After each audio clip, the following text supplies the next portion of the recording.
সরস্বতী পুজোর থিমে এসআইআরের ছাপ। বালিগঞ্জ সায়েন্স কলেজে বাগদেবীর আরাধনায় ফুটে উঠছে এমনই ছবি।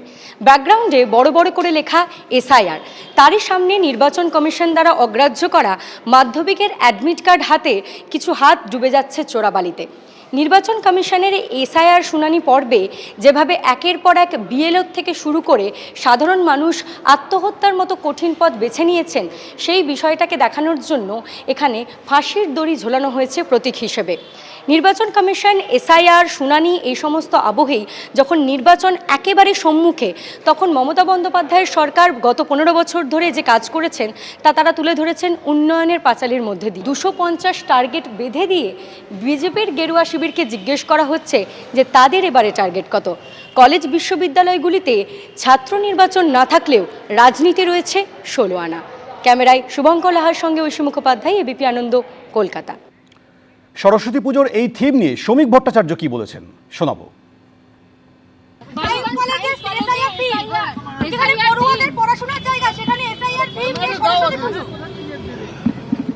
পশ্চিমবঙ্গে সব সম্ভব, একটু মানুষকে অপেক্ষা করতে হবে, 3 মাস পরে ঠিক হয়ে যাবে। সরস্বতী পুজোয় থিম এসআইআর। বালিগঞ্জ সায়েন্স কলেজে এবার পুজোর থিম এসআইআর।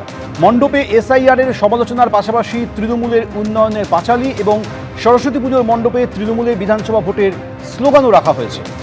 এই যে ছবি দেখছেন, এটি বালিগঞ্জ সায়েন্স কলেজ, যেখানে এবারে সরস্বতী পুজোর থিম হিসেবে এসআইআর যেমন রয়েছে, সেই সঙ্গে তৃণমূলের উন্নয়নের পাঁচালী এবং তৃণমূলের বিধানসভা ভোটের স্লোগানও চলছে।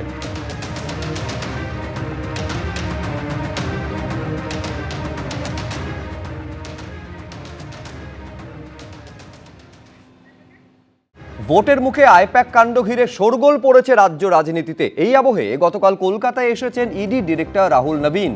সকালে সিজিও কমপ্লেক্সে পৌঁছন আজ ইডি অধিকর্তা।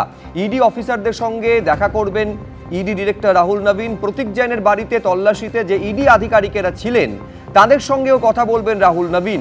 8ই জানুয়ারি অভিযানে দিল্লির কয়েকজন অফিসার ছিলেন বলে সূত্রের খবর। তাদের সঙ্গে ইতিমধ্যেই আলাদা আলাদা করে কথা বলেছেন ইডি ডিরেক্টর।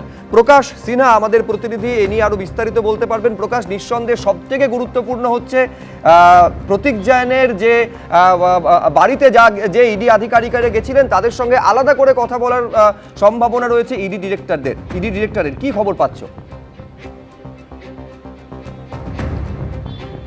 দেখো সুব্রজিৎ, আগেই তিনি দিল্লির যে অফিসাররা তাদের মধ্যে দুজনের সঙ্গে আলাদাভাবে কথা বলেছেন, যারা মুখ্যমন্ত্রী মমতা বন্দ্যোপাধ্যায়ের সঙ্গে সেদিন কথা বলেছিলেন।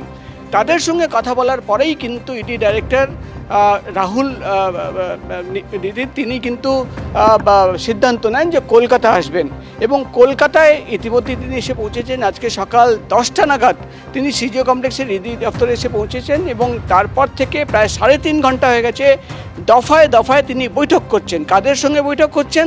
তিনি সেই সমস্ত অফিসারদের সঙ্গে কথা বলছেন যারা প্রতীক জৈনের বাড়িতে এবং আইপ্যাকে অফিসে সেদিন কিন্তু তল্লাশি অভিযানে ছিল এবং তদন্ত চালাচ্ছিল। তাদের সঙ্গে তিনি কথা বলছেন এবং কথা বলে জানার চেষ্টা চালাচ্ছেন যে সেদিন হঠাৎ কি হয়েছিল, এমন কি পরিস্থিতি তৈরি হয়েছিল যে মুখ্যমন্ত্রী আসেন এবং সমস্ত নথি, ডকুমেন্ট, ডিজিটাল এভিডেন্স তিনি নিয়ে সেখান থেকে বেরিয়ে যান। সেই পরিস্থিতি কী হয়েছিল? অন্যদিকে তুমি জানো যে একাধিক এফআইআর করা হয়েছে, যেটা সূত্র মারফত আমরা খবর পাচ্ছি যে আধিকারিকদের, অফিসারদের ইডি ডাইরেক্টরের পরিষ্কারভাবে নির্দেশ বা বার্তা যে কোনোভাবে আপনারা টেনশন নেবেন না, সমস্ত এফআইআর বা আইনি মারপ্যাচ ইডি দফতর বুঝে নেবে।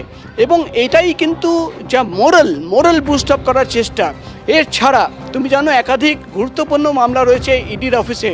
নতুন কয়লা পাচারের একটা তদন্ত শুরু হয়েছে, সেই মামলার কতটা অগ্রগতি রয়েছে, কী এভিডেন্স তথ্য সামনে এসছে, সেই তথ্য সামনে রেখে আগামী দিনে সেই সমস্ত মামলা কিভাবে এগোবে তার একটা ব্লুপ্রিন্ট তৈরি করে দেওয়া। তুমি জানো কয়েক মাসের পরেই কিন্তু বিধানসভা ইলেকশন এবং বিধানসভা ইলেকশনের ঠিক আগেই ইডি ডাইরেক্টর কলকাতায় এবং আইপ্যাকের ঘটনার পর এই প্রথম তিনি কলকাতায় এসে একদিকে যেমন সেদিন প্রতীক জৈনের বাড়ি এবং আইপ্যাকের অফিসে যে অফিসাররা তল্লাশি অভিযানে ছিলেন তাদের সঙ্গে কথা বলছেন, অন্যদিকে তিনি কিন্তু যেটা ইডি সূত্রের খবর ব্লুপ্রিন্ট তৈরি করছেন যে আগামী দিন ইডির যে একাধিক গুরুত্বপূর্ণ মামলা রয়েছে সেই মামলার কিভাবে তদন্ত হবে, কিভাবে সেই তদন্ত এগোবে, এবং যেটা ইডি সূত্র মারফত আমরা খবর পাচ্ছি যে সেই সমস্ত গুরুত্বপূর্ণ মামলা যারা তদন্তকারী অফিসার, জয়েন্ট ডাইরেক্টর লেভেলের অফিসার, অ্যাসিস্ট্যান্ট ডাইরেক্টর লেভেলের অফিসার, তাদের সঙ্গে তিনি কিন্তু 1-to-1 কথা বলছেন এবং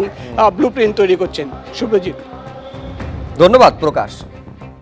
এবিপি আনন্দ, এগিয়ে থাকে, এগিয়ে রাখে।